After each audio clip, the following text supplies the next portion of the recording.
इस मूवी का स्टार्ट एक कॉन्फ्रेंस को दिखाते हुए होता है, जहाँ पर दो ब्यूटी एक्सपर्ट्स भी मौजूद होते हैं, जिनमें फीमेल का नाम लॉरेल था। वो लोग beauty products like soap, creams के बारे में बातें कर रहे थे कि हमने अपने न्यू क्रीम को कब लॉन्च करना है और मार्केट में उसे कब उतारना है। यहाँ पर हम ये जान पाते हैं कि प्रोडक्ट्स की जो एम्बेसडर होती है वो लॉरेल ही होती है। इसके बाद उस ब्रांड का एम्बेसडर किसी और लड़की को बना दिया गया और इवन ये डिसाइड होता है कि प्रोडक्ट्स के एडवर्टाइजमेंट के लिए लॉरेल की जगह उस लड़की की ही पिक्चर्स लगेंगी। इस बात की वजह से लॉरेल को काफी गुस्सा आ जाता है, लेकिन वो इस बात को ज्यादा फील नहीं होने देती क्योंकि उनकी एक क्रीम बहुत जल्द मार्केट में लॉन्च होने वाली थी। इसी वजह से वो कुछ नहीं बोलती, चुप रहती है। फिर दूसरा ब्यूटी एक्सपर्ट जो कि कंपनी का ऑनर भी था, वो एक लड़की पेशेंस को अपने ऑफिस में बुलाकर उसे डांटता है और यही लड़की पेशेंस मूवी की मेन कैरेक्टर है। वो ब्यूटी एक्सपर्ट कहता है कि मैंने इस क्रीम को बनाने में काफी पैसे लगा दिए हैं और मैं नहीं चाहता कि मैं तुम्हारे इस वाले बॉक्स डिजाइन पर अपनी क्रीम को लॉन्च करूं, इसीलिए तुम्हारे पास कल 12 बजे का टाइम है। मुझे और अच्छी अच्छी न्यू डिजाइन बना कर दिखाओ और अगर तुम ऐसा ना कर पाई तो बेशक तुम जॉब को स्किप कर सकती हो। तो इस डील के लिए पेशेंस एग्री हो जाती है। फिर नेक्स्ट डे पेशेंस बॉक्स का अच्छा सा डिजाइन बनाने में बिजी होती है, लेकिन तभी उसकी नजर एक बिल्ली पर पड़ती है और वो समझती है कि शायद ये बिल्ली यहाँ पर फंसी हुई है, इसीलिए वो उस बिल्ली को वहाँ से निकालने के लिए उसकी हेल्प करने के लिए वहाँ पर जाती है। लेकिन इसी कोशिश में उसका पैर स्लिप हो जाता है और वो एसी के सहारे दीवार से लटक कर खुद को बचाती है और अब वो उस जगह पर फंस चुकी थी। यहाँ पर वो डर जाती है क्योंकि वो लटकी हुई थी, लेकिन तभी एक डिटेक्टिव जिसका नाम टॉम होता है, उसकी नजर पेशेंस पर पड़ जाती है। उसे देखकर वो समझ रहा होता है कि शायद वो सुसाइड करने वाली है और इसीलिए वो ऊपर जाकर पेशेंस को बचा लेता है, वो भी बिल्कुल सही सलामत। जहाँ पर वो दोनों एक दूसरे से काफी देर तक बातें करते हैं, लेकिन तभी पेशेंस को सडन याद आ जाता है कि मेरे बॉस ने मुझे कोई काम दिया है करने को और इसी वजह से वो जल्दी से ऑफिस के लिए निकल जाती है। लेकिन जल्दबाजी की वजह से उसका पर्स गिर जाता है, जिसे टॉम उठा लेता है और वो पेशेंस के पीछे पीछे ऑफिस चला जाता है। वहाँ जाकर वो पेशेंस से मिलता है। वो दोनों काफी देर तक बातें करते रहते हैं और यहाँ पर उनकी दोस्ती हो जाती है। फिर वो दोनों डिनर का प्लान बनाते हैं और टॉम वहाँ से चला जाता है। पेशेंस काफी मेहनत करने के बाद फाइनली वो डिजाइन रेडी कर लेती है। फिर वो अपने बॉस के असिस्टेंट को कॉल करके उसे डिजाइन देने का कहती है, जिस पर असिस्टेंट कहता है कि आज तो वो लीव पर है, इसीलिए तुम खुद जाकर उस डिजाइन को दे आओ। फिर पेशेंस उस लोकेशन पर जाती है जहाँ पर ये क्रीम बनाई जा रही थी जिसे लॉन्च करना था। वहाँ पर एक साइंटिस्ट होता है जो इस क्रीम पर काम कर रहा था और इस क्रीम के कुछ सीक्रेट्स बताता है। वहीं पर वो ब्यूटी एक्सपर्ट लॉरेल भी थी। वो साइंटिस्ट लॉरेल को कहता है कि क्रीम अभी मुकम्मल तौर पर रेडी नहीं हुई, इसमें बहुत सारी कमियां हैं, इसीलिए हम अभी इसको लॉन्च नहीं कर सकते क्योंकि इस क्रीम को यूज करने के बाद फेस खराब हो जाता है। ये कहते हुए वो लॉरेल को स्क्रीन पर कुछ पिक्चर्स दिखाता है कि इस क्रीम को लगाने के बाद यूजर्स को काफी बुरे साइड इफेक्ट्स हो सकते हैं और मैं ऐसा नहीं चाहता कि लोगों के साथ कुछ ऐसा हो, क्योंकि मैं एक साइंटिस्ट हूँ जो लोगों की हेल्प करता हूँ, ना कि उन्हें धोखा देता हूँ। सो इसीलिए अभी फिलहाल हम इसे लॉन्च नहीं कर सकते। और ये सारी बातें पेशेंस भी सुन लेती है, लेकिन तभी वो किसी चीज से टकरा जाती है और वो चीज वहाँ पर गिर जाती है। आवाज सुनकर वो दोनों समझ जाते हैं कि किसी ने हमारी बातें सुन ली हैं। तभी पेशेंस वहाँ से भागकर खुद को छुपाने के लिए एक टनल में छुप जाती है। लॉरेल ने यहाँ पर पेशेंस को देख लिया था और जब उसे पता चलता है कि पेशेंस उस टनल में है तो वो उसका मेन डोर बंद करवा के वहाँ पर पानी छुड़वा देती है और पानी में डूबने की वजह से पेशेंस की मौत हो जाती है और उसकी डेड बॉडी एक रिवर में चली जाती है, जहाँ पर एक बिल्ली पेशेंस को किनारे पर लाती है और वहाँ रिवर के बाहर और भी बिल्लियाँ होती हैं। तभी एक बिल्ली पेशेंस की डेड बॉडी पर चढ़ जाती है और उसे लिक करती है और देखते ही देखते पेशेंस की आंखों का साइज चेंज होने लगता है। और हैरान कर देने वाली बात तो ये है कि पेशेंस जिंदा हो जाती है दोबारा। अब सोचने में तो ये काफी अजीब बात है कि एक छोटी सी बिल्ली ने पेशेंस को दोबारा जिंदा कैसे कर दिया। मीनवाइल पेशेंस को फील होता है कि वो दूर की चीजों को काफी करीब से देख पा रही है और छोटी सी छोटी चीज को भी बड़ा देख पा रही है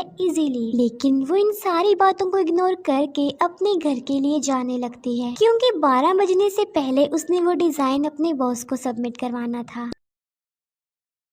लेकिन लेट होने की वजह से उसका बॉस उसे जॉब से निकाल देता है। अपनी जॉब को खोकर वो बहुत ज्यादा अपसेट हो जाती है। लेकिन तभी उसे टॉम याद आ जाता है कि आज तो हमने डिनर पर जाना था जो कि उसने मिस कर दिया। इसीलिए पेशेंस एक कॉफी कैन पर सॉरी लेकर टॉम के पास जाती है, जहाँ वो मिलकर पहले कॉफी पीते हैं और बाद में बास्केटबॉल भी खेलते हैं। यहाँ पर पेशेंस फील करती है कि मैं पहले से ज्यादा एक्टिव और पावरफुल हो गई हूँ। फिर अगले दिन पेशेंस को अपने घर में वही कैट दिखाई देती है जिसको उसने बचाने के लिए अपनी जान की परवाह नहीं की। इसीलिए वो समझती है कि ये जो चेंजिंग्स मुझ में आई हैं, यानी जो पावर्स मुझे मिली हैं, शायद ये बिल्ली ही उसकी रीजन हो। इसीलिए उस बिल्ली के गले से उसका बेल्ट निकाल लेती है और एड्रेस के मुताबिक उस बिल्ली की ऑनर से मिलने जाती है, जहाँ पर उसे पता चलता है कि ये कोई नॉर्मल बिल्ली नहीं है, बल्कि इस बिल्ली में ये पावर है कि वो किसी भी मरी हुई लड़की को जिंदा कर सकती है। तब पेशेंस को पता चलता है कि उस रात उसके मरने के बाद इस बिल्ली ने ही उसको जिंदा किया था। फिर बिल्ली की ऑनर पेशेंस को एक मास्क देती है और उसे कहती है कि अपनी पावर्स का सही इस्तेमाल करो। इसके बाद पेशेंस अपने घर आ जाती है। तभी उसे उसकी फीमेल फ्रेंड की कॉल आती है और वो उसे अपनी और टॉम की सारी बातें बता देती है। फिर पेशेंस की फ्रेंड उसे एक ड्रेस गिफ्ट करती है जो कि कैट वुमन का ड्रेस था। फिर उसी रात पेशेंस बाइक पर बैठकर टॉम से मिलने जाती है और वही ड्रेस वो पहनकर जाती है, यानी कैट वुमन का ड्रेस जो उसकी फ्रेंड ने उसे गिफ्ट दिया था। लेकिन रास्ते में ही उसे कुछ चोर नजर आते हैं जो कि गोल्ड की शॉप को लूट रहे थे, जहाँ पर कैट वुमन यानी पेशेंस उन्हें काफी मारती है और ज्वेलरी को लेकर अपने घर आ जाती है। नेक्स्ट मॉर्निंग जब वो ज्वेलरी को देखती है तो उसे रियलाइज होता है कि ये ज्वेलरी मुझे अपने साथ नहीं लानी चाहिए थी, उसने ये गलत किया है। तभी वो एक नेकलेस के अलावा बाकी सारी ज्वेलरी एक इन्वेलप में डालती है और उस इन्वेलप पर सॉरी लिखकर उसे पुलिस स्टेशन पहुंचा देती है। इसके बाद वो अपनी फीमेल फ्रेंड के पास जाती है, जहाँ पर उसे पता चलता है कि क्रीम में कमियां और खामियां होने के बावजूद भी ब्यूटी एक्सपर्ट्स उसे लॉन्च करने जा रहे हैं। इसीलिए वो उस लोकेशन पर जाती है दोबारा से जहाँ पर ये क्रीम बनाई जा रही थी और इस बार वो मास्क और कैट वुमन वाले ड्रेस को पहन कर जाती है। और तभी वो फ्लोर पर देखती है कि लॉरेल के साइंटिस्ट की डेड बॉडी वहाँ पर पड़ी हुई है और ये वही साइंटिस्ट था जिसने इस क्रीम पर काम किया था। और तभी वहाँ पर एक गार्ड आ जाता है और पेशेंस को देखने के बाद वो ये सोचता है कि शायद इस साइंटिस्ट को पेशेंस नहीं मारा है और इसी वजह से वो गार्ड अलार्म को ऑन कर देता है। और तभी वहाँ पर बाकी गार्ड्स भी आ जाते हैं और वो पेशेंस को किलर समझते हैं। तब किसी तरह खुद को बचाते हुए कैट वुमन यानी पेशेंस लॉरेल के पास जाती है, जहाँ पर वो पेशेंस को बताती है कि दूसरा ब्यूटी एक्सपर्ट इस क्रीम में कमियां और खामियां होने के बावजूद भी इसे लॉन्च करना चाह रहा है। इन बातों के दौरान पेशेंस को रियलाइज होता है कि लॉरेल भी अब दूसरे ब्यूटी एक्सपर्ट के अगेंस्ट है, क्योंकि लॉरेल उससे बदला लेना चाहती थी क्योंकि उसकी जगह अब किसी और को एम्बेसडर बना दिया गया। तब वो दोनों प्लान बनाती हैं कि वो किस तरह उसे रंगे हाथ पकड़वाएंगी और उसके खिलाफ सबूत इकट्ठा करेंगी। यहाँ पर लॉरेल पेशेंस को एक मोबाइल फोन देती है ताकि वो दोनों डिस्कशन करने के लिए एक दूसरे से कांटेक्ट कर सके। इसके बाद टॉम जब अपनी ड्यूटी पर होता है तब उसकी नजर उसी कॉफी कैन पर पड़ती है जो उसे पेशेंस ने दी थी, जिस पर सॉरी लिखा हुआ था। तभी वो ज्वेलरी वाले इन्वेलप को भी देखता है जिस पर सॉरी लिखा था और इसीलिए वो उस वाले सॉरी को कॉफी कैन वाले सॉरी से मैच करता है। और यहाँ पर टॉम को पेशेंस पर शक होने लगता है कि शायद उसी ने ही चोरी की होगी, उसी ने ही ये सॉरी वाला इन्वेलप भिजवाया। इसीलिए टॉम उससे मिलने जाता है, जहाँ पर वो दोनों एक दूसरे के साथ काफी टाइम स्पेंड करते हैं, काफी बातें करते हैं। और रात को जब पेशेंस सो रही होती है तब टॉम एविडेंस कलेक्ट करने के लिए एक गिलास चुरा कर अपने साथ ले जाता है। फिर थोड़ी देर बाद लॉरेल के दिए हुए मोबाइल पर रिंग होने लगती है और वो लॉरेल की कॉल थी जिसे पेशेंस सुनती है। लॉरेल उसे बताती है कि मैंने दूसरे ब्यूटी एक्सपर्ट के खिलाफ एविडेंस इकट्ठे कर लिए हैं और इसी वजह से उसे सजा हो जाएगी। उन एविडेंस को देखने के लिए पेशेंस जल्दी से लॉरेल के पास चली जाती है और इस बार भी वो पूरे कैट वुमन के गेटअप में आती है, जहाँ पर लॉरेल उसे कहती है कि तुम्हें उस सोफे के पीछे सारे एविडेंस मिल जाएंगे। इसीलिए पेशेंस देखने के लिए जल्दी से सोफे के पीछे जाती है। वो देखती है कि वहाँ पर तो उस ब्यूटी एक्सपर्ट की डेड बॉडी है और उसकी डेड बॉडी को देखकर ऐसा लग रहा था कि शायद किसी बिल्ली ने उसे मारा हो। यहाँ पर लॉरेल पेशेंस को कहती है कि मैं बहुत अच्छे से जानती हूँ कि उस क्रीम में अभी बहुत सारी कमियां हैं और साइड इफेक्ट्स हैं, लेकिन इसके बावजूद भी मैं उसे लॉन्च करना चाहती हूँ क्योंकि मुझे पैसा चाहिए।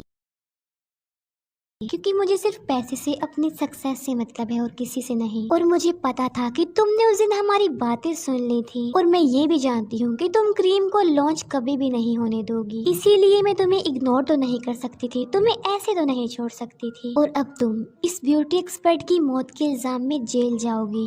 और ये कहते ही लॉरेल अपने घर का अलार्म ऑन कर देती है और तभी वहाँ के सारे गार्ड्स आ जाते हैं और वो कैट वुमेन यानी पेशेंस पर गोलियां चलाने लगते हैं। तब पेशेंस खुद को बचाने के लिए भाग रही होती है, लेकिन तभी अचानक से उसके सामने टॉम आ जाता है और यहाँ पर वो टॉम से फाइट करती है और वो उसे डिस्ट्रैक्ट करने के लिए उसके पास जाती है और मौके का फायदा उठाकर वहाँ से भाग जाती है। इसके बाद टॉम जल्दी से लैब में आ जाता है और वो ग्लास पर बने लिप प्रिंट और अपने फेस पर बने लिप प्रिंट्स को मैच करवाता है और वो देखता है कि दोनों मैच हो गए हैं। और यहाँ पर टॉम को पेशेंस के खिलाफ सबूत मिल गए थे, इसीलिए वो पेशेंस को अरेस्ट करके ले आता है। और यहाँ पर पेशेंस एक्सेप्ट करती है कि हाँ मैं ही कैट वुमन हूँ और कहती है कि उस साइंटिस्ट और ब्यूटी एक्सपर्ट को मैंने नहीं मारा, लेकिन लिप प्रिंट्स और सॉरी वाली हैंडराइटिंग मैच होने की वजह से टॉम पेशेंस को जेल में बंद कर देता है। उसी रात हम देखती हैं कि पेशेंस जिस सेल में होती है उसमें एक बिल्ली आई है। पेशेंस फौरन उसे पहचान लेती है कि ये तो वही बिल्ली है जिसने मुझे जिंदा किया था और वो उस बिल्ली को सेल के रॉड से अंदर आते हुए देखती है। इसीलिए पेशेंस सोचती है कि अगर ये कैट इन रॉड से अंदर आ सकती है तो मैं इन रॉड से बाहर भी जा सकती हूँ। और इसीलिए पेशेंस भी उस कैट की तरह उस सेल के रॉड से बाहर चली जाती है और यहाँ से वो जाती है लॉरेल के पास जो उस क्रीम को लॉन्च करने वाली थी। हालांकि पेशेंस उसे ऐसा करने के लिए मना करती है, लेकिन लॉरेल उसकी एक नहीं सुनती और इस बात को लेकर दोनों के बीच बहस हो जाती है। वहाँ पर टॉम भी होता है जो पेशेंस को पकड़ने आया था और वो उन दोनों की कन्वर्सेशन सुन चुका था। और यहाँ पर टॉम को सारी बात समझ आ जाती है कि असल में पेशेंस गलत नहीं है बल्कि लॉरेल गलत है। तभी लॉरेल और पेशेंस के बीच जबरदस्त फाइट होती है और इस लड़ाई के दौरान लॉरेल बिल्डिंग से गिर जाती है और उसकी ऑन द स्पॉट मौत हो जाती है। और तभी वहाँ पर टॉम भी आ जाता है और वो पेशेंस को कहता है कि दुनिया के लिए लॉरेल को कैट वुमेन ने मारा है और तुम्हारे ऊपर इल्जाम नहीं आएगा क्योंकि पेशेंस तो अभी तक जेल में ही है। पेशेंस टॉम की बात सुनकर सारी बात समझ जाती है और इसीलिए वो दोबारा से अपने सेल में चली जाती है। और सबको यही लग रहा था कि लॉरेल को कैट वुमेन ने मारा था क्योंकि उस रात तो पेशेंस सेल में थी और इसीलिए पेशेंस को बेकसूर साबित करके उसे छोड़ दिया जाता है। और यहीं पर इस मूवी का भी